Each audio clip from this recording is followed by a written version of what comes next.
মাছ ধরতে এবং মাছ ধরা দেখতে পছন্দ করেন না এমন লোক খুব কমই পাবেন। তাই তো আমি নিজেই নেমে পড়েছি আজকে মাছ ধরতে আমাদের ছোট ঘেরে। খুব পানি কম, রৌদ্রের প্রখর তাপ, এই তাপে পানি অনেকটা গরম হয়েছে, মাছগুলো বেশ দুর্বল, পানি কম থাকার কারণে অনেক ঘোলা।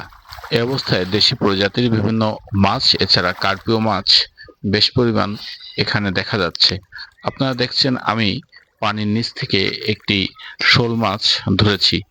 এরকম বেশ কয়েকটি শোল মাছ আজকে আমরা ধরেছি, সাথে কিছু কার্পিও মাছ ধরেছি, কিছু ফলি মাছ, কিছু কই মাছ, কিছু খলিশা, খয়রা, এই সমস্ত মাছ আজকে ধরেছি।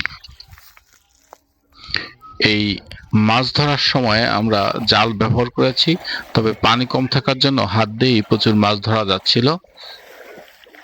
প্রচন্ড রোদ্রে মাছ বেশ দুর্বল। এই অবস্থায় মাছগুলো সাধারণত একটু গাছের গুড়ির নিচে অথবা পাশের যে লতাপাতা বেয়ে নেমেছে এই লতাপাতার নিচেই এরা অবস্থান নিচ্ছে। দেখেন বেশ বড় আকৃতির একটি ফলি মাছ ধরে এনেছি। অবশ্য মাছটা দেখবেন কিছুক্ষণের মধ্যেই পড়ে যাবে। তবে এরকম একাধিক মাছ আমরা ধরেছি, অনেক বড় বড় মাছ যেগুলোর বাজার মূল্য বেশ ভালো। এই দেখেন কত বড় একটি মাছ। অবশ্য এই মাছটি এখনই পড়ে যাবে, এই পড়ে যায়। হ্যাঁ, পরবর্তীতে অবশ্য আরো অনেকগুলো মাছ এখান থেকে ধরেছি। খুব দ্রুত এখানে পানি দেওয়া প্রয়োজন, পানিও দেব। এরপরে আমরা যে আমাদের ঝাঁকি জাল, সেই ঝাঁকি জাল টেনে এখান থেকে যে সমস্ত মাছ ধরেছি তা আপনারা ব্যাগের ভিতরে দেখতে পাচ্ছেন। বিশেষ করে আমরা এখান থেকে যে মাছগুলো ধরেছি তা বেশ কয়েকটি তেলাপিয়া, তবে যে সমস্ত তেলাপিয়ার মুখে ডিম আছে সেগুলো ছেড়ে দিয়েছি। শোল মাছ ধরেছি বেশ কয়েকটি, বেশ কিছু কই মাছ ধরেছি, পুঁটি মাছ যেটা কার্পিও পুঁটি অর্থাৎ জাপানি পুঁটি হিসেবে আমরা চিনি, সেই জাপানি পুঁটি আমরা ধরেছি।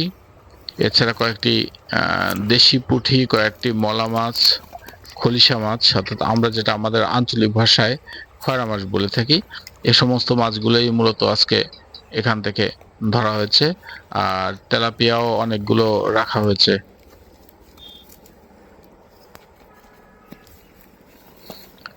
মাছের স্বাদ অনেক চমৎকার হবে, কারণ এই ঘেরে একেবারে প্রাকৃতিক পরিবেশে মাছগুলো বড় হয়, কোনো প্রকার খাবার এখানে দেয়া হয় না, যার কারণে মাছগুলো অনেক বড় হবে, স্বাদের হবে।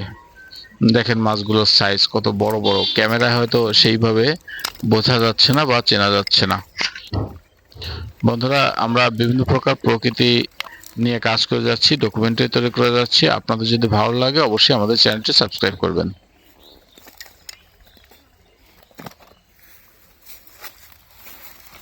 এই ছোট্ট ছেড়ে দেন তেলাপিয়া, দুটো ছেড়ে দেন তেলাপিয়া, তিনটে ছেড়ে দেন, আর করে দেন, ছেড়ে দেন।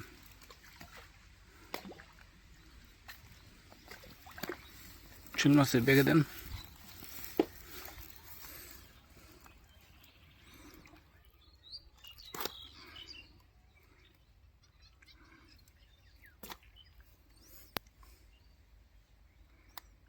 ডিম আছে না এটা, তো ছেড়ে দেন, ডিমাল ছেড়ে দেন, ছেড়ে দেন। ডিমাল মাছ রাখা যাবে না।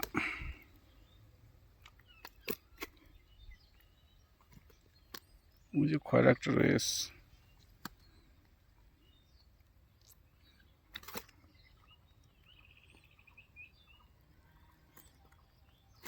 পানি কি আর গোলা করা উচিত হবে? মাছ ধরা হয়েছে, আমাকে হয়ে গেছে না, তার কি গোলা করা উচিত হবে? কারণ পানি কম তো, ওই মাথা পর্যন্ত একটা টান দিয়ে উঠে। আচ্ছা,